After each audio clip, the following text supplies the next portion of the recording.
Tous pour la suite de European Lab. Nous allons entrer en conversation avec David Jaïs, à qui nous avons donné carte blanche, puisque cette année, nous avons choisi la thématique de la bataille des récits, à la fois sur des enjeux démocratiques, parce qu'on se rend bien compte qu'à l'échelle de l'Europe, il y a une puissance des récits nationalistes, notamment, mais au sens populiste. Je pense notamment, on a eu hier des intervenants qui venaient de Hongrie, qui ont parlé de la puissance de ces récits nationalistes portés notamment par Viktor Orban.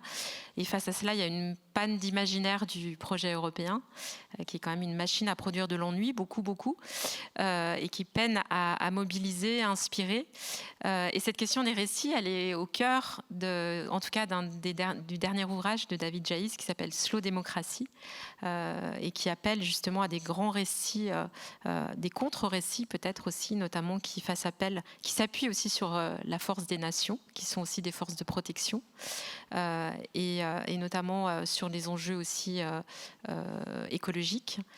Donc nous avons eu envie de donner carte blanche à David Jaïs, qui va sortir aussi un livre prochainement, à l'automne.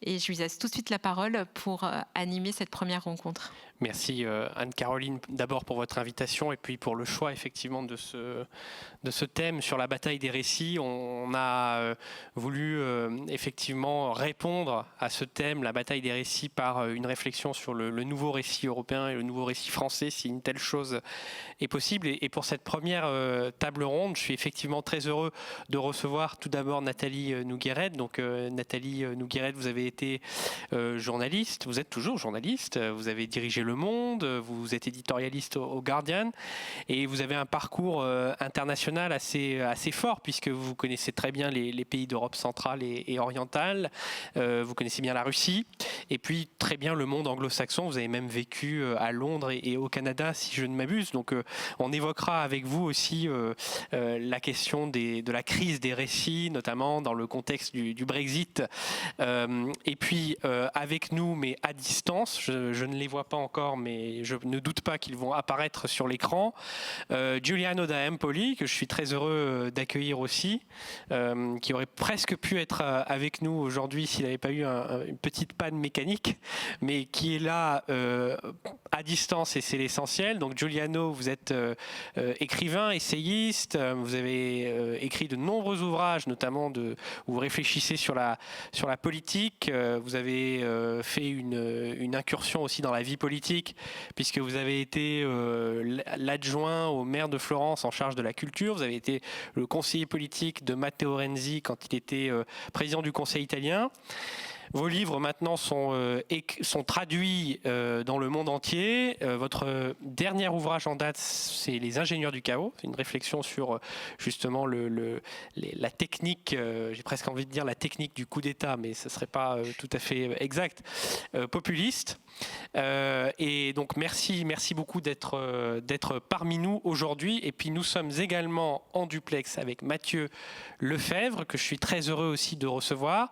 Mathieu, vous avez été diplomate dans des organisations internationales, vous avez travaillé à l'ONU, à la Banque mondiale, et puis il y a quelques années, vous avez fondé une ONG qui s'appelle More in Common, en partant du constat que les sociétés, notamment les démocraties occidentales, étaient de plus en plus divisées, polarisées, et que cette polarisation devenait un obstacle, cette crise de la démocratie devenait un obstacle à l'action publique.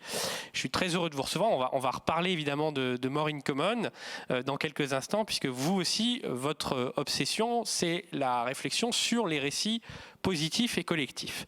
Mais peut-être pour commencer, j'ai envie de questionner Giuliano da Empoli. On a quand même le sentiment que depuis 30 ou 40 ans, une langueur s'est emparée de l'Europe, de ses différents pays. On a le sentiment que quelque chose s'est cassé, que la dynamique de la croissance s'est enrayée, que les systèmes sociaux ne fonctionnent plus comme avant, et qu'au fond, depuis la fin des 30 Glorieuses, on a du mal à dessiner un grand récit positif. On a pensé dans les années 80 que ce grand récit positif pourrait être le récit européen, et on est un petit peu allé depuis, je dirais, la fin des années 90, de déconvenu en déconvenu. Alors, pour commencer peut-être sur un état des lieux, j'aimerais vous demander comment vous comprenez cette espèce de langueur dans laquelle nous sommes. Pourquoi est-ce que le grand récit qu'on avait réussi au fond à réarticuler après la Seconde Guerre mondiale s'est enrayé? Pourquoi est-ce que le récit européen s'est enrayé? Et ça m'intéresse de vous interroger là-dessus parce que vous avez beaucoup étudié la politique dans les différents pays européens et donc vous avez une vision un peu globale sur ça. Merci David et merci à vous, à European Lab, pour cette invitation. Justement, je regrette, j'ai presque été avec vous, mais ce sera pour l'été, pour l'année prochaine. Donc, ce que je crois que ce dont vous parliez au niveau européen est tout à fait visible, c'est-à-dire que même si vous regardez l'histoire de cette dernière année, au fond, qu'est-ce que vous avez?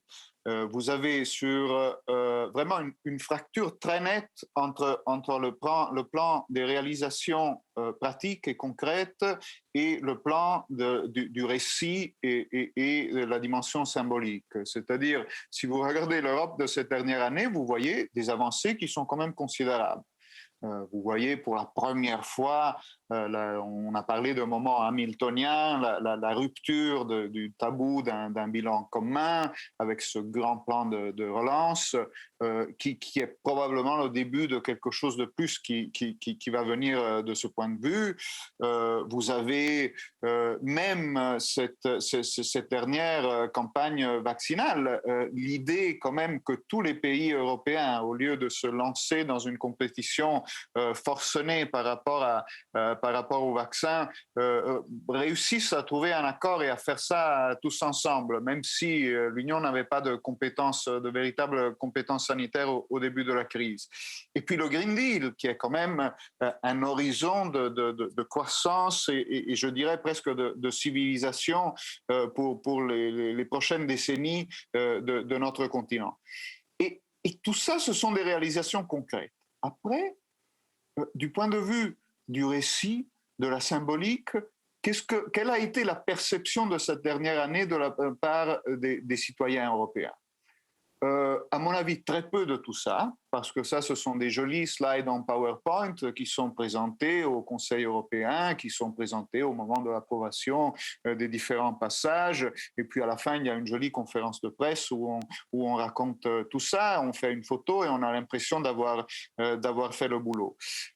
Mais donc, rien de tout ça, ou très peu de tout ça arrive au public européen et beaucoup de sondages nous disent que dans plusieurs pays européens, notamment le mien, l'Italie, encore au cours de cette année, le sentiment européen a régressé. Parce que ce que les gens ont vu, c'est la pagaille au moment de l'explosion de la crise du Covid, les fermetures de frontières. Après, ils ont vu des incidents au point de vue de la politique étrangère, même très, très, très forts, même comme les images. Ce dernier Sofagate, où Madame von der Leyen n'a pas eu la possibilité de s'asseoir en Turquie a frappé, je pense, beaucoup d'imagination. Puis les critiques et un tout petit peu de pagaille, en effet, sur toute l'histoire des vaccinations, etc. Donc, une année où l'Europe progresse de façon extraordinaire, elle arrive à produire le chef-d'œuvre d'un sentiment européen qui, dans beaucoup de pays européens, est en train soit de régresser, soit de rester stable. En Italie, ce sentiment-là, il se sauve aujourd'hui simplement parce que nous bénéficions d'un tel pourcentage du plan de relance que c'est presque un pot de vin aux Italiens. C'est-à-dire, on leur dit, aimez l'Europe, il faut l'aimer parce qu'il y a quand même énormément d'argent qui va venir avec. Et donc, bon, ça peut marcher à un moment.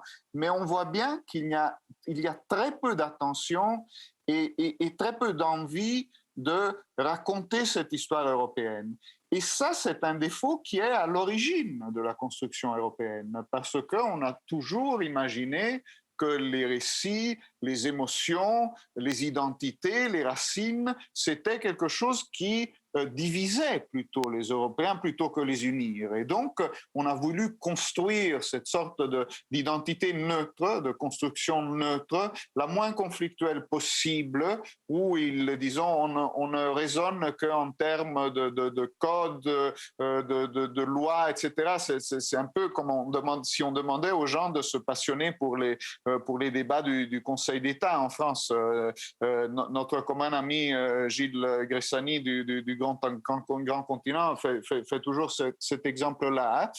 Et donc, je dirais presque, comme vous le disiez, bon, après, le récit, d'une certaine façon, il naissait de façon naturelle au lendemain de la guerre, parce que c'était le plus jamais ça, c'était toute la grande génération qui avait vécu ça, et donc, d'une certaine façon, sur cette poussée-là, disons, il y a eu une phase où les gens qui étaient aux affaires, en effet, avaient vécu cette histoire-là, donc ils savaient que les détails de la construction, c'était un prétexte pour réaliser un grand projet historique. Et donc, quand les technicalities ne marchaient pas, on forçait les technicalities parce que, de toute façon, on avait bien présent le projet historique. C'était le cas de Kohl et Mitterrand, par exemple, comme certainement un des derniers exemples de cette inspiration-là. Mais tout ça, c'est évidemment épuisé de façon naturelle à un certain moment, et personne n'a véritablement voulu faire l'effort de produire une identité enthousiasmante, positive, pleine d'émotions et de récits de la construction européenne, jusqu'au moment où d'autres, et Anne-Caroline en parlait pendant sa courte introduction, où d'autres, sur un autre plan, ont réactivé des récits passionnants, des identités et des racines, mais contre l'Europe. Et ce sont eux, à la fin, qui ont été les seuls au cours des dernières années à parler de l'Europe de façon passionnante. C'est les Orban, c'est les Philippe de Villiers qui inventent des histoires, des spy stories sur l'Europe où tout le monde est corrompu et tout le monde est un espion américain. C'est en une certaine mesure les Matteo Salvini et tout ça. Et donc, je crois qu'avant même de se poser la question de dire mais pourquoi on n'arrive pas à construire un vrai récit européen passionnant, il faudrait se poser la question de pourquoi on n'essaye même pas de le faire. Merci pour cette mise en jambe très roborative. Du coup, Nathalie, je me tourne vers vous. Est-ce que vous souscrivez au diagnostic que vient de faire Giuliano da Empoli? Et est-ce que vous pensez qu'il est seulement possible de construire un récit européen positif, énergique, passionnant, aussi fort que les récits nationaux? Et vous qui avez observé le Brexit de près et qui continuez à regarder cette société anglaise, est-ce que vous pensez qu'il faut trouver une articulation entre le récit national et le récit européen? Quel est votre regard sur tout ça? Je me pose la question et j'adore discuter avec Giuliano, et je vous incite tous à lire l'analyse qu'il avait publiée d'ailleurs dans Le Grand Continent sur... comment d'une certaine manière, c'était un texte sur comment réenchanter, c'est la notion de New Deal culturel, et comment réenchanter nos perceptions de ce continent complexe et de notre voisinage au sein de ce continent à tous. Et il avait dans ce texte, il a suggéré l'idée de redécouvrir, que l'on redécouvre nous-mêmes notre propre continent. Et quand on parle de grands récits, je ne suis pas certaine, moi, qu'il y ait eu toujours un seul récit de l'Europe. Et je pense qu'en fait, il y a eu des évolutions d'un récit que certes, après la Seconde Guerre mondiale, des personnes extrêmement inspirées, des leaders politiques ont eu la capacité de lancer ce projet, mais que ça répondait aussi à des considérations très concrètes, très matérielles, très immédiates. Comment produire du charbon, de l'acier ensemble, etc. Comment reconstruire le continent après la guerre. C'était pas seulement plus jamais ça, c'était comment construire nos économies et se reconstruire en tant qu'espace humain. Et cette vision-là, très très concrète, de construction d'un ensemble commun, moi, personnellement, je l'ai redécouverte, cette vision-là, qui n'est pas une vision abstraite et un peu exaltée. C'est une vision, voilà, on fait des choses concrètes. Je l'ai redécouverte en partant au Royaume-Uni en 2014-2015, quand je me suis retrouvée plongée dans à la fois le débat public au Royaume-Uni sur l'Europe, mais aussi plongée dans des écrits d'historiens et d'analystes britanniques, et en particulier Tony Judd, qui en 1996 avait publié un livre intitulé « La Grande Illusion ». Et vraiment, il se trouve en français, hein, il a été traduit. Et ce livre-là, j'inciterai vraiment toute personne qui a baigné dans le discours en France sur la construction européenne de le lire pour voir comment les récits peuvent varier sur le projet européen. Et je pense que je rejoins totalement cette idée qu'avait écrite Giuliano, qui était de proposer une redécouverte de nous-mêmes et de multiplier les regards croisés. Car en fait, moi j'ai grandi largement en France, j'ai été éduquée en France, et j'ai baigné dans un certain discours sur l'Europe. Et bien en fait, quand vous changez de pays ou vous changez de région, eh bien, les sensibilités sont différentes. Et on sait qu'à l'intérieur des pays, les sensibilités sont différentes. Donc, moi, ce que je vois, c'est un morcellement des récits, un morcellement des perceptions, y compris à l'intérieur des sociétés. Et ça, Mathieu regarde ça de près. Et je dirais, pour peut-être nuancer la notion que tu as évoquée, David, et aussi qu'évoque Giuliano, c'est-à-dire de perte totale, de positivité. Hein. Moi, j'étais étudiante et j'ai commencé à travailler dans le journalisme peu de temps après la chute du mur de Berlin. Alors, ça paraît très lointain, évidemment, il y a toute une génération maintenant qui a grandi, qui n'a pas vécu ce moment-là, mais je considère qu'à ce jour, eh bien, cette réunification des Européens, qui pendant 40 ans après la guerre ont été séparés par un rideau de fer, cette réunification, ça reste un immense cadeau de l'histoire. Et contrairement à beaucoup de commentaires qui sont faits en France, c'est un accomplissement du projet européen majeur, avec d'autres explications. Mais le fait que beaucoup de jeunes, avant le Covid, aient pu voyager sans doute, découvrir, je ne sais pas, Prague, ou découvrir ou rencontrer des gens qui viennent d'une autre partie de l'Europe, d'une Europe qui nous était inaccessible pendant 40 ans, et à nos parents, je trouve qu'il y a de la beauté là-dedans. Et je trouve qu'on n'a pas fini de mieux se connaître. En fait, on ne se connaît pas très bien en Europe, les uns les autres. On se méconnaît beaucoup.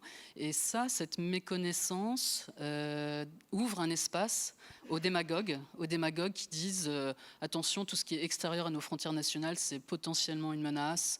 Et il en pullule en ce moment. On a une montée en puissance, effectivement, des discours chauvinistes, voilà, des discours chauvinistes, et c'est dangereux. Il y a une étude qui est sortie juste aujourd'hui du think tank ICFR qui raconte comment effectivement la perception de l'Europe a été endommagée par cette crise du Covid, mais à côté de ça, je simplifie, en gros, personne ne veut casser le projet européen, personne ne veut en sortir. Donc le Brexit garde une sorte de singularité forte. Voilà. Alors, c'est intéressant. On va du coup, après ces deux interventions, on va essayer d'approfondir, de continuer la conversation.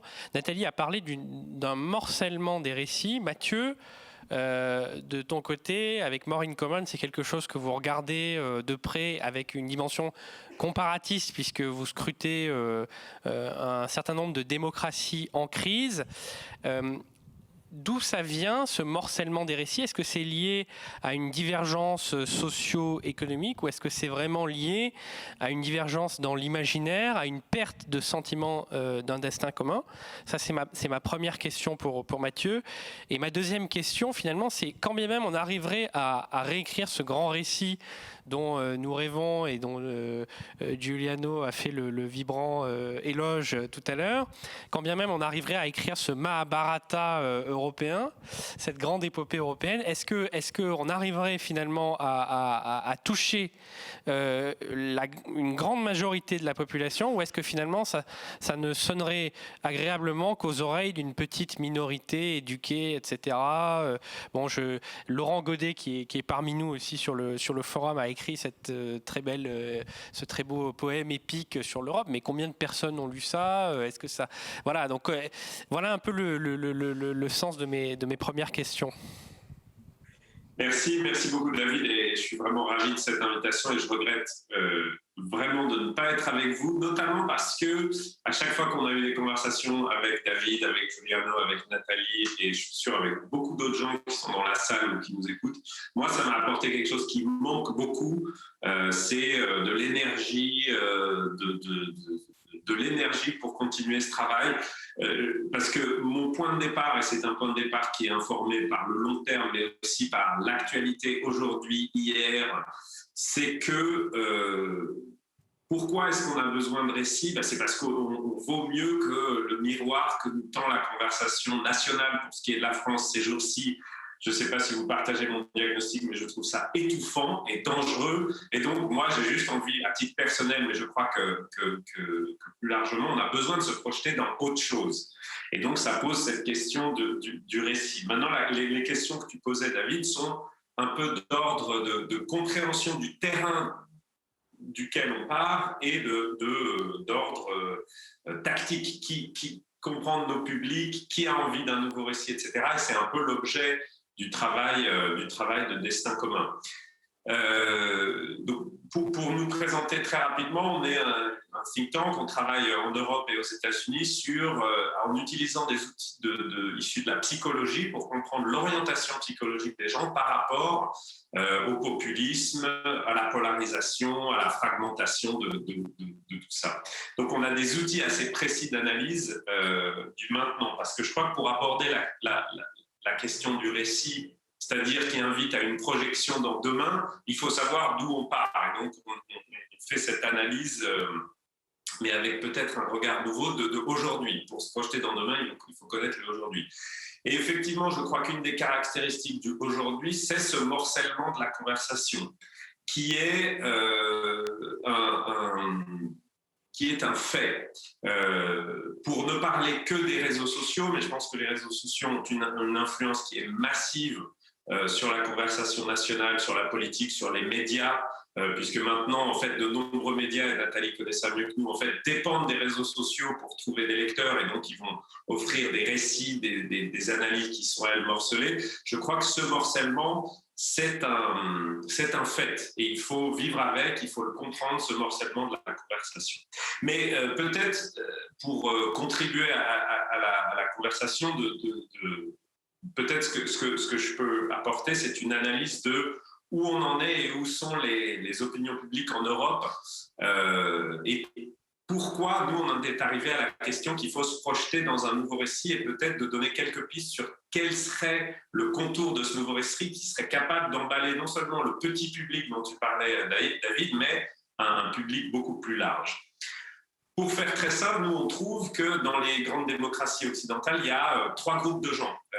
Pour ceux que ça intéresse, vous pouvez aller voir nos travaux et ceux d'autres, mais pour faire simple, il y a 20% de gens qui sont très ouverts, et notamment c'est eux qui sont assez attachés dans un pays comme la France à une identité européenne. Je note que c'est les seuls qui sont assez, voire très attachés à une identité européenne. Pour le reste, l'identité européenne n'a pas vraiment de prise sur leur vie. C'est pas qu'ils sont contre l'Europe, mais ils y pensent pas tellement en fait. Ce groupe des ouverts représente 20%. On a un groupe des fermés, qui aussi a une opinion très tranchée sur la question de l'Europe, mais très négative. Et puis, en fait, il y a 60% de gens au milieu. Et c'est ces 60% de gens au milieu, je pense que c'est utile de s'attarder sur eux un tout petit peu, parce qu'on les entend moins. La conversation nationale un peu suffocante dont je souffre, comme je vous l'ai dit en ouverture, c'est le résultat des 20% de très ouverts qui crient sur les 20% de très fermés et vice-versa, et qui dominent la conversation nationale, la fabrique du récit. Et je pense qu'une des raisons pour lesquelles on manque de récit, c'est aussi que la fabrique du récit ne nous ressemble plus, ou en tout cas ne ressemble plus à une majorité de gens, par exemple dans un pays comme la France. C'est utile de se rappeler, on le sait tous, mais 80% des tweets qui sont publiés sur Twitter, alors Twitter c'est pas la France, c'est pas la vie, mais c'est un indice important, 80% des tweets qui sont publiés sur Twitter le sont par 2% des adultes dans un pays donné. Donc c'est vraiment ils écrasent la conversation nationale et ils sont très très peu. Et alors que c'est vrai que dans un pays comme la France, le morcellement et la fragmentation existent, notamment sur la question de l'identité. Par exemple, si on prend la question de la mémoire de la France qui est revenue au devant de la conversation, c'est une question qui divise. Est-ce que la France doit réouvrir les pages sombres de son passé ou pas? Là, c'est une question qui divise. Il y a aussi des signes de désir d'unité. Ce qu'on retrouve, et c'est vrai dans tous les pays en Europe, c'est qu'il y a encore un vrai appétit pour dire nous, pour écrire une histoire en commun, ce qui c'est pas une évidence. Quand on leur dit « est-ce que vous pensez qu'on forme encore un nous ou est-ce que nos divisions sont trop grandes et insurmontables ?» Les gens disent oui, on a envie d'avancer ensemble. On a envie d'avancer ensemble comme communauté nationale, comme d'autres cercles d'appartenance. L'Europe, encore une fois, c'est moins parlant pour une très large majorité des gens. Et c'est là que les effets de bulle sont importants parce qu'on peut très, très vite avoir l'impression que l'identité européenne, elle existe dans la tête de nombreux Français. Je ne crois pas que c'est le cas. Je ne crois pas qu'ils sont contre, mais ils ne sont pas plus pour. En revanche, ils ont envie de dire nous. Ils ont une envie de dire nous. Voilà. Mais la question qui se pose, et c'est pour ça que nous, on s'intéresse beaucoup à la question du récit, c'est mais dire-nous pourquoi, vers quoi se projeter. Et je crois que c'est pour ça que je crois que cette conversation sur les récits, elle est essentielle, parce que c'est cette envie de projection dans un demain qui manque, et les gens l'expriment, en fait, ça. Voilà. Se pose aussi, je pose ça pour peut-être la discussion, c'est non seulement c'est la question du récit, du contenu de cette histoire, ce que les anglo-saxons appellent the story of us, l'histoire du nous, quelle est-elle cette histoire du nous, mais qui la raconte? Qui raconte ce récit?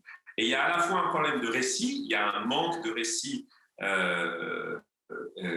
il y a un manque de raconteurs, de gens qui émettent ces récits, puisque de nombreux émetteurs de messages qui viennent d'une forme d'élite ou de cercles plus politiques ne transmettent plus, n'émettent plus, ne sont plus reçus par une large majorité. Donc il y a à la fois un problème de qu'est-ce qu'on raconte, mais qui le raconte. Et ça, c'est très important. Mais ce qu'on voit pointer, et je m'arrêterai juste après, c'est des éléments du récit que les gens veulent. Et donc, je vais juste vous en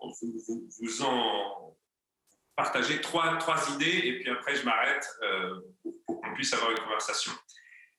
La première chose, c'est la notion de le livre dont vous êtes le héros. Je ne sais pas si certains d'entre vous, comme moi, jouaient à ce jeu où on pouvait voyager dans un livre. Les gens ont envie non seulement d'un récit qui les embarque, mais ils ont envie d'y avoir un rôle. C'est ce terme anglo-saxon de agency ou agentivité. Je veux jouer un rôle. On le voit par exemple sur la question du climat, où les gens, dans ces 60% du milieu dans un pays comme la France ou l'Allemagne, disent non seulement je suis content de recycler parce que c'est bon pour la planète, mais aussi je suis content de recycler mon pot de yaourt parce que ça me donne un rôle. Et ça, donner un rôle aux gens dans le récit, je pense que c'est essentiel. Un récit qui viendrait du haut, où je suis juste censé le lire et c'est tout, ça ne marchera plus trop. La deuxième chose, c'est qu'effectivement, ils ont envie de se projeter dans un récit qui est positif et qui décrit sans trop de technicalité, de politique publique, de trucs, la finalité du récit. Qu'est-ce que ça va être ma vie heureuse dans votre nouveau récit? Ne me parlez pas trop des institutions, des changements techniques qu'il faut, les étapes intermédiaires. Commencez par me décrire la fin. Comment va être ma vie? Comment est-ce que ma vie et celle de mes enfants va être heureuse à la suite de vos récits? Donc, directement se projeter à la dernière page du livre. Et puis, la troisième chose, je pense que c'est un élément plus général, c'est plutôt que d'aborder le récit par une approche thématique, quel serait le récit sur l'environnement, la santé, le pouvoir d'achat, Je crois qu'il faut assumer les nouveaux codes des récits des uns et des autres et aller vers là où il y a de l'énergie. Avec Giuliano notamment, et peut-être qu'on peut vous en parler dans un deuxième temps, on travaille sur un projet où on regarde le commerce, les festivals de musique, qu'est-ce qui se passe de positif sur Instagram ou sur les réseaux sociaux. Aller vers là où il y a l'énergie ou de la joie, parce que je crois que les gens, et c'est encore plus vrai à la sortie du Covid, vont vouloir aller vers là où il y a de l'énergie et de la joie. Et c'est pas forcément par un prisme thématique, mais il faut l'incarner, il faut apprendre de toutes ces sources de joie. Et là, je suis tout à fait d'accord avec Nathalie en disant qu'en fait, elle existe cette énergie partout en Europe, mais on la raconte pas bien l'histoire de l'Europe. C'est ennuyant et c'est peu parlant pour un plus grand nombre. Je termine juste avec un constat qui vient de nos études en Europe. Quand on demande aux gens, est-ce que vous pensez que au sortir de la crise du Covid, il va falloir que la crise du Covid nous rappelle qu'il va falloir inventer un nouveau monde. Et là aussi, ça fait appel à la thématique du récit. Environ 65% des Européens nous disent oui, la crise du Covid nous rappelle qu'il faut apporter des changements à notre système. Positif, ils ont envie de changer, ils ont envie de se projeter dans ce fameux monde d'après. Et ça, c'est pas que les élites et les gens sur Twitter, c'est vrai de la majorité, même de cette France du milieu dont je parlais. Mais quand on demande aux gens, mais est-ce que vous croyez que ces changements vont arriver? Est-ce que vous avez confiance dans le système pour amener ces changements? Là, les Européens nous disent à 70% non.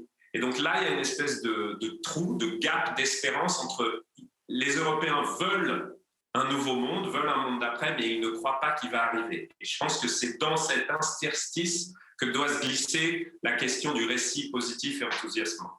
Voilà. Merci beaucoup Mathieu, et tu me fournis le matériau de mes questions à la fois pour Giuliano et ensuite pour Nathalie sur le pourquoi, le qui et aussi le comment. J'ai envie d'interroger Nathalie tout à l'heure sur le comment. Peut-être pour commencer, Giuliano, sur le pourquoi, effectivement, la question des buts, des fins se pose. Mathieu a un peu parlé de l'écologie, mais encore faudrait-il voir très précisément ce qu'on met derrière ça, parce qu'un récit qui reposerait uniquement sur le tri sélectif ou sur le fait de rouler dans une voiture électrique, c'est pas franchement non plus extrêmement excitant. Et justement, on voit aujourd'hui des récits d'extrême droite, même s'ils sont connotés très négativement, qui ont quand même beaucoup d'énergie. On nous parle de guerre civile, de guerre des civilisations, de retrouver nos racines, de retrouver de la puissance, de redevenir nous-mêmes. Donc on voit des récits civilisationnels qui peuvent être fantasmatiques, qui sont à mon avis frelatés, qui sont dangereux, tout ce qu'on veut, mais ça c'est des jugements de valeur. Mais l'énergie, elle est là. Est-ce que, parce que tu disais tout à l'heure, le plan de relance, on a fait beaucoup de choses très positives en Europe cette année, etc. Mais est-ce que des milliards, est-ce que du droit, est-ce que des libertés individuelles, ça suffit à fournir, est-ce que la conversation démocratique, etc., ça suffit à fournir une énergie équivalente qui puisse damer le pion au récit d'extrême droite? Ça, c'est ma première question. Deuxième question, Mathieu a quand même très bien montré que l'attachement à l'identité européenne, il est fort dans un spectre assez réduit. Et puis il y a 60% un peu de nini, quoi. Enfin oui, on se sent vaguement européen, mais enfin c'est quand même pas un truc aussi affectif que la nation. Donc comment est-ce qu'on fait prospérer ou progresser un peu cet attachement européen? Comment est-ce qu'on l'articule à l'attachement national? Et puis après j'ai plein de questions pour Nathalie. Merci, de toutes petites questions, hein, donc on va pouvoir régler ça en 3-4 minutes, je pense. Oui, je crois que premièrement, ce qu'on voit, c'est que c'est beaucoup plus difficile de présenter un récit positif par rapport à un récit négatif. Et c'est d'ailleurs la raison pour laquelle nous sommes entourés de visions négatives du futur. Ce n'est pas que justement les scénarios apocalyptiques de grands remplacements ou de narration nationaliste ou national-populiste. C'est partout, au cinéma, dans les livres. Ce qui marche le plus, ce sont des récits et des perspectives de caractère négatif. Pour une raison très simple, en réalité, qui est liée à la nature même du cerveau humain. Nous sommes habitués nous avons grandi dans la savane et quand dans des situations de risque et quand vous êtes en péril, on a intérêt à surévaluer les messages négatifs, les messages de danger, notre cerveau est entraîné pour surréagir par rapport à la négativité, à une perspective comme ça, de négative, de peur, de danger, etc. Parce qu'on a intérêt du point de vue de l'évolution à réagir de cette façon. Et on a donc déjà plus de difficultés en général à tous les niveaux à produire et à attirer l'attention des gens sur des histoires positives. Bon, inutile de trop discuter de ça. Alors, ce qui est vrai, c'est que, et c'est un peu... Alors, les journalistes anglais, en réalité, quand ils doivent raconter quelque chose qu'ils sont en train de faire, ils écrivent une expression qui est full disclosure, c'est-à-dire, ils disent, écoutez, maintenant, je vais vous parler d'un sujet et d'une entreprise, et en réalité, il faut que je vous dise que je suis membre du board de cette entreprise ou que ces gens-là sont en train nous sommes en train de travailler ensemble. Donc, pour vous faire une full disclosure, en effet, avec Mathieu, nous sommes en train et More in Common, nous sommes en train de travailler sur un long parcours, l'ébauche d'un long parcours d'élaboration de récits positifs et de vision positive et fédérative du futur qui répondent un peu à ce mismatch, disons, à ce déphasage dont parlait Mathieu par rapport aux attentes des gens dans cette phase post-Covid et à la sensation qu'ils ont qu'il n'y aura pas de récits et de perspectives qui répondent à leurs attentes. Et donc, ce dont nous sommes partis, c'est en effet de nous interroger sur des exemples d'histoires et de récits positifs qui marchent, qui produisent de l'énergie, qui arrivent à emballer des gens. Hein.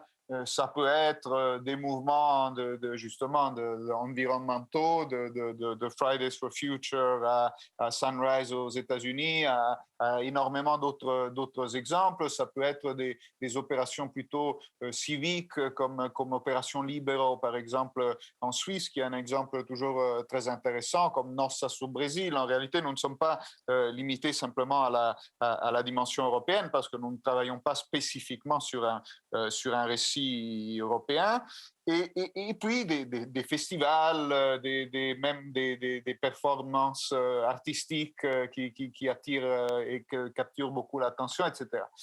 Et ce qu'on voit, c'est qu'en effet, si vous vous essayez de proposer un récit positif, vous avez besoin de ce que j'appellerais des intensificateurs, c'est-à-dire il faut des facteurs qui renforce votre récit. Donc, Mathieu en a mentionné quelques-uns. Il a parlé de l'importance du rôle que chacun doit jouer dans la transformation. Il y en a d'autres. Il y en a un qui est, à mon avis, très lié à European Lab et à l'expérience même de European Lab, qui est le côté festif, le côté jouissif. On oublie toujours ce côté-là quand on parle des nationaux populistes. On pense toujours que c'est des mouvements sombres de gens en colère qui sont là en train comme ça de tourner autour de leur colère. Il y a cette composante-là, évidemment, elle est très présente, mais il y a aussi, si on étudie les mouvements nationaux populistes de l'intérieur, on voit qu'il y a une composante festive, jouissive, fédératrice, beaucoup plus forte que celle qu'on imagine de l'extérieur.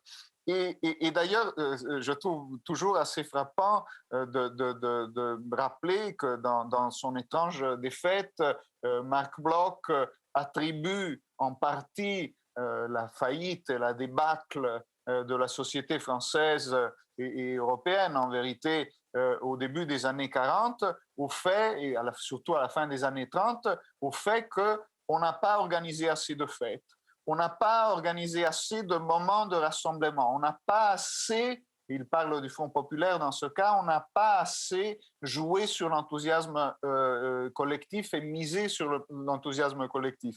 Il y a d'ailleurs une recherche très récente de Maureen Common sur les laissés pour compte, donc justement sur une partie de la population qui est parmi les plus désengagés par rapport à la sphère publique, où ce désir de connexion à travers la fête, la relation est très très fort. Et c'est pour ça que d'ailleurs justement, il n'y a probablement pas besoin de souligner cet élément dans le cas de European Lab et des organisateurs des nuits sonores. Un autre élément, pour revenir au récit européen, et je crois, David, que tu en parlais brièvement dans ton intervention, c'est évidemment le thème des racines qui est très fort. Et on voit que les mouvements les plus efficaces aujourd'hui contre les nationaux populistes sont ceux qui réussissent à réactiver, à se réapproprier du thème des racines. Par exemple, je vous parlais d'Opération Libérer en Suisse. Eux, ils ont revendiqué par rapport aux populistes suisses. Blocher, c'est un mouvement très important en Suisse qui se veut patriote et donc anti-immigré, etc. Eh bien, ils ont revendiqué la vraie appartenance suisse. Ils ont réussi à recadrer le discours en disant mais la Suisse, les racines suisses, les valeurs suisses, c'est nous. Les Verts allemands, qui sont un autre exemple très intéressant, et voyons ce que sera le résultat des élections en Allemagne en septembre. Ils sont très bien partis sur ça. Encore une fois, ils essayent et ils réussissent en partie à sortir de la condition de bobo urbain comme ça, où les Verts se trouvent assez fréquemment, en revendiquant des valeurs de tradition, en disant en partie le vivre avec la nature, l'établir une relation différente avec la nature. Évidemment, ça revient à nos racines, à nos valeurs, à nos traditions et tout ça. Il ne faut pas en avoir peur. D'ailleurs, Bruno Latour fait des discours sur tout ça qui sont passionnants. Et juste pour dire la dernière chose, sur ce thème de racines, j'ai été frappé dans un débat récemment par ce que disait Luc van Middelaar, qui est un grand expert, comme vous le savez, de questions européennes. Et lui, il dit... C'était d'ailleurs à l'occasion du jour de l'Europe pour fêter les 71 années de la communauté de l'Union européenne. Et lui, il disait, si on veut reconstruire un récit passionnant de l'Europe, il faut d'abord se dire que l'Europe n'a pas 71 ans.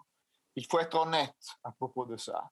L'Europe a beaucoup plus que ça, et si nous essayons simplement de dire l'Europe a 71 ans parce que c'est le moment où nous nous sommes mis ensemble, où on a commencé cette belle construction, on ne va jamais vraiment arriver à avoir quelque chose de profond et de passionnant. Alors évidemment, ça complique les choses, parce que si on remonte plus en arrière, immédiatement, on a aussi de tous les aspects les plus sombres de l'histoire européenne, les aspects les plus conflictuels. On rentre dans des éléments où il y a eu des guerres, où il y a le racisme, où il y a le colonialisme, où il y a énormément d'expériences très sombres. Mais il y a aussi le dépassement de ces expériences, ou la tentative ou la tension au dépassement de ces expériences.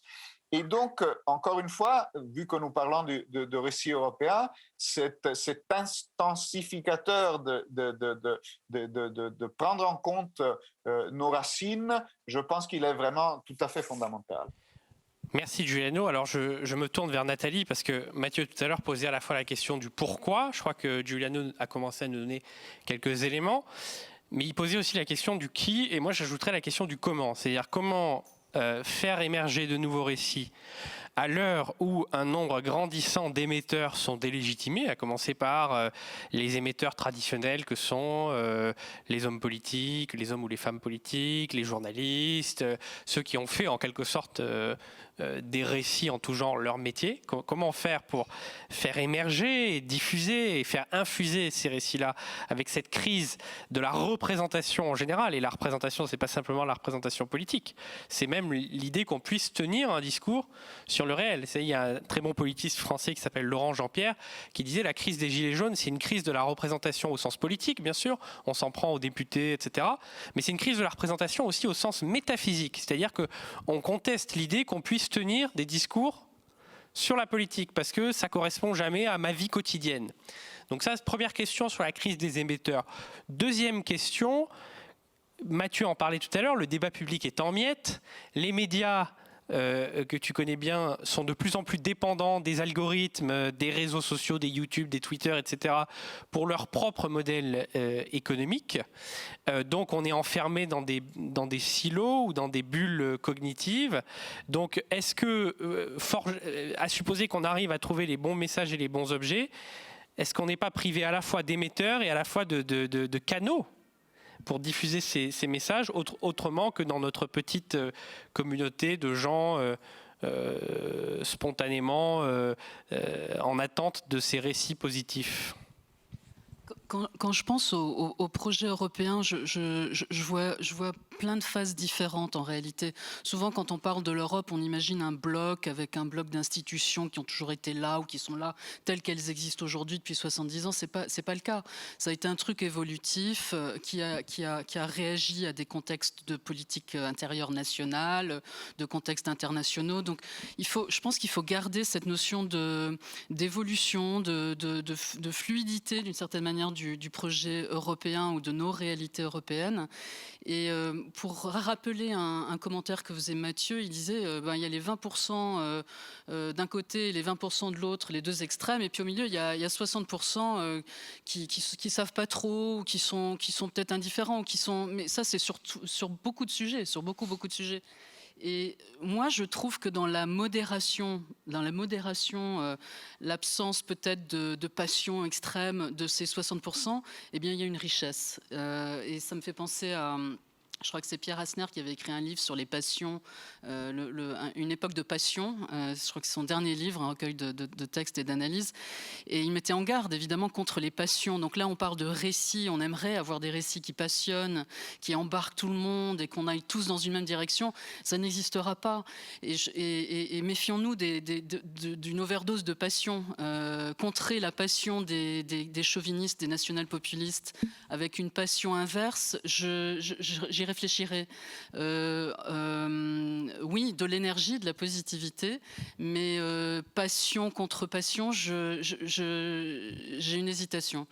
En revanche, et là, c'est Giuliano qui mentionnait Marc Bloch, et dans le livre de Marc Bloch, L'étrange défaite, il parle des médias.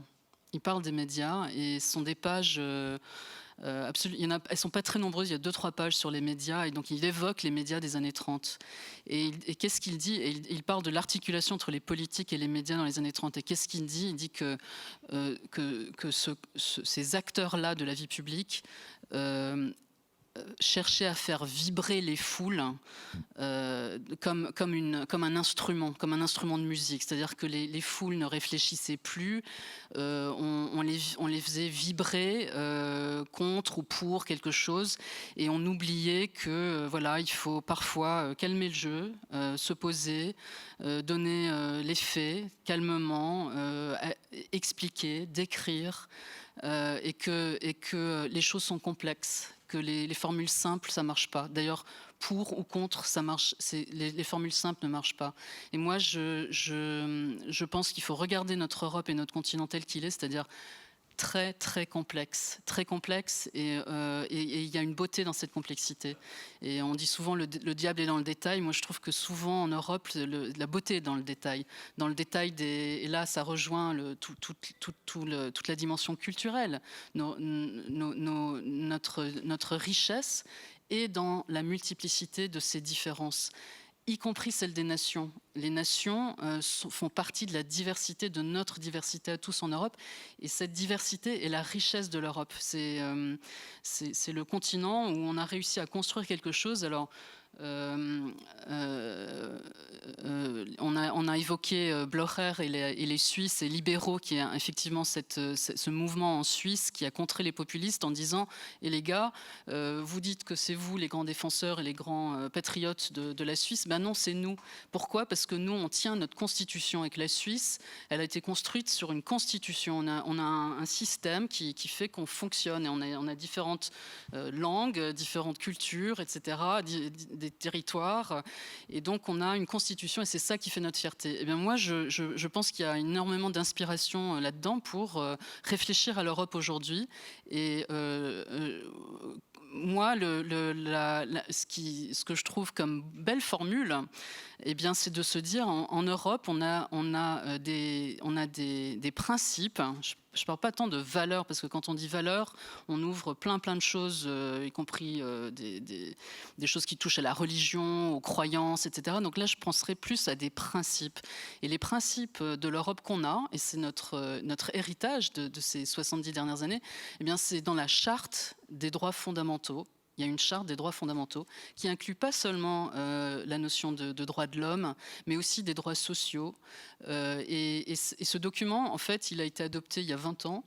Et je trouve que comme les jeunes Suisses là, qui combattent les populistes et les nationalistes en Suisse, en disant nous, on est fiers de notre constitution parce qu'elle énonce des droits et elle sanctuarise notre liberté. Voilà. Et nos possibilités, et donc comment faire de sa vie une belle vie, eh ben, ça dépend de notre liberté, de nos droits. Eh bien, on a ça en Europe, et c'est certes, il y a des démocraties ailleurs, mais en Europe, il y a une combinaison de choses qu'on retrouve dans cette charte des droits fondamentaux, qui devrait, d'ailleurs, ça devrait faire partie de l'arsenal qu'on a tous en tête. On devrait savoir ça en sortant de l'école ou du lycée, et cette charte, encore une fois, elle dit plus que simplement la démocratie, les droits de l'homme. Non, il y a aussi la dimension sociale, et puis à laquelle on peut adjoindre sans doute un très beau rôle pour nous tous en Europe, c'est-à-dire de participer tous ensemble, et on ne pourra le faire qu'ensemble, à la préservation de la planète, et de le faire déjà chez nous en Europe, sur ce continent, et de jouer un rôle au-delà à travers le monde. Et ça, je trouve que c'est une belle mission. Je discutais avec mes belles-filles, j'ai 2 belles-filles qui ont 21 et bientôt 20 ans, et en leur disant que j'allais venir discuter des grands récits européens, je leur ai posé la question, qu'est-ce que c'est les grands récits européens pour vous ? Et en fait, c'était pas évident pour elles, et je comprends, parce qu'il y a beaucoup de confusion. Et finalement, en discutant, elles sont arrivées à 2 idées. Une idée, c'était, eh bien, l'Europe serait belle si elle éradiquait la pauvreté en son sein, et puis si elle contribue à éradiquer la pauvreté ailleurs.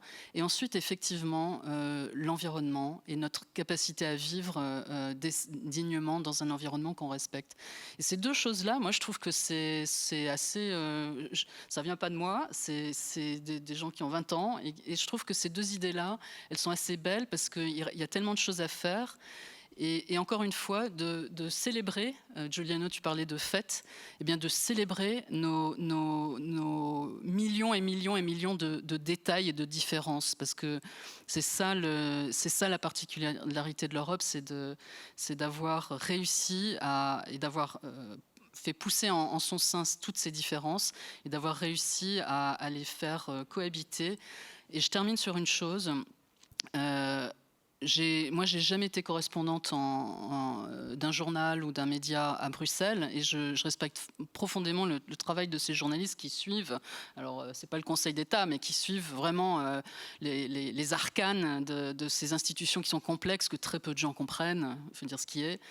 Mais je pense qu'on s'est trop limité dans les médias à ce récit-là, ce récit des étapes au sein des institutions, et qu'en fait, les médias ont une mission croissante, et je sais que certains ici se penchent là-dessus, c'est d'être le lieu et le véhicule et l'espace pour que les récits humains de ce continent émergent. Et on a tous souvent quand même des expériences dans nos vies qui vont au-delà des frontières de notre pays, qui nous lient les uns les autres. Peut-être qu'on a un ancêtre qui venait d'une autre région de l'Europe, peut-être qu'on a fait des expériences qui nous... Et je pense que ces récits-là et cette réalité vécue de l'Europe, elle n'est pas assez montrée, elle n'est pas assez célébrée. Ouais. Je pense qu'il faudrait célébrer ça. C'est qu'on n'a jamais été aussi reliés les uns aux autres. On est un continent de brassage. Et de célébrer ça et d'en faire une fête, eh bien ça peut être une des réponses à ceux qui veulent nourrir la peur, en fait. La peur et l'enfermement. Alors, malheureusement, le temps file, mais c'est vrai que j'avais envie de vous interroger sur... Parce que tes réflexions m'évoquaient un peu le patriotisme constitutionnel d'Habermas, auquel on a beaucoup reproché justement de n'être qu'un patriotisme constitutionnel. Donc, est-ce qu'on peut arriver à créer du récit sur des droits, fussent-ils des droits sociaux, etc. Mais ça sera pour une autre conversation. Moi, j'aimerais demander à Mathieu, parce qu'il nous reste que 3 minutes, malheureusement. Mathieu et Giuliano, d'ailleurs, un petit mot de conclusion peut-être sur l'initiative. Vous en avez un tout petit peu parlé, que vous êtes en train de conduire sur la bataille des récits. Quels éléments de calendrier? Qu'est-ce que vous allez faire dans les prochains mois? Parce que, évidemment, ici, au European Lab, on va suivre ça de très près. Mathieu, peut-être, si tu veux en dire un mot. Je vais laisser Giuliano présenter ça, parce que c'est lui qui pilote cette initiative avec nous. Mais juste de dire qu'on va avoir besoin de beaucoup d'alliés, donc on sera ravis de revenir vous en parler. On va avoir besoin de vous tous. Mais Giuliano, je te laisse peut-être détailler un peu ce qu'on a prévu dans les semaines à venir. Oui, donc merci. En réalité, je suis dans une position psychologiquement très délicate parce que justement, je suis retiré dans une montagne pour mettre au point les derniers éléments de notre premier rapport. On publiera à la fin du mois de juin, donc dans quelques jours. Oui, le projet s'appelle Endless Sea parce que ça vient d'une citation apocryphe de Saint-Exupéry qui dit pratiquement, grosso modo, dit si vous avez envie d'embarquer les gens dans un grand voyage, ne leur montrez pas comment on fabrique un rein, comment on fait un détail du bateau, etc., mais montrez-leur l'horizon et de la mer infinie. Et donc, bon, moi, je suis assez terrifié d'être embarqué dans cette navigation. À la fin du mois de juin, nous proposerons une première étape. Alors, pour rester sur la métaphore des explorateurs, c'est un peu comme si nous arrivions sur la côte, non pas de l'Amérique, mais des Açores. Vous voyez, on vient de quitter le rivage et on aura un premier point de route. Ce sera fait d'une façon très participative. Donc, nous lancerons un texte, une newsletter, il y aura des podcasts, enfin, il y aura toute une série bon, après, c'est ce qu'on fait aujourd'hui. Donc, moi, je suis un peu ancien, mais j'essaie d'apprendre comment il faut communiquer. Mais surtout, on essaiera de lancer des hypothèses. Certaines d'entre elles seront un tout petit peu provocatrices parce que justement, on pense quand même que l'énergie, d'une certaine façon, Nathalie a raison, je suis d'accord sur l'apaisement par rapport aux nationaux-populistes. Ils ne font pas nécessairement... D'ailleurs, les stratégies qui marchent souvent, ce sont des stratégies d'apaisement. Et on voit bien, c'est un peu la méthode Biden d'une certaine façon. Mais pour générer de l'énergie sur un nouveau récit, je crois qu'on va avoir besoin de confronter beaucoup de points de vue différents et sur la base de quelques hypothèses de départ un peu provocatrices. Et je n'ai rien de plus à vous dire pour l'instant, mais vraiment, je vous invite, si vous en avez envie, à partir des derniers jours du mois de juin, à aller sur un site. Nous aurons même un site internet dédié à cette entreprise et à partir de là, on pourra peut-être commencer ce dialogue ensemble. Tu nous invites aux Açores à la fin du mois de juin, alors je retiens l'invitation. C'est pas le pire moment pour y aller. Non, absolument. Bon, merci à tous les trois en tout cas d'avoir participé à ce premier échange sur les nouveaux récits. Nathalie, Giuliano, Mathieu, merci infiniment. On se reverra de toute façon très vite et je crois pouvoir prendre la liberté de dire qu'on vous réinvitera pour parler du travail que vous êtes en train de conduire ici au European Lab parce que ça nous intéresse beaucoup. Et puis on va dans quelques minutes, après la pause réglementaire, passer sur une seconde table ronde avec Primavera des Filippi, Chloé Ridel et Shahin Vallée, qui sera consacrée au modèle européen, surtout dans ce contexte de réaffirmation des puissances géopolitiques comme la Chine ou les États-Unis. Donc on continue, nous aussi, notre voyage cet après-midi. Merci beaucoup. Merci, au revoir.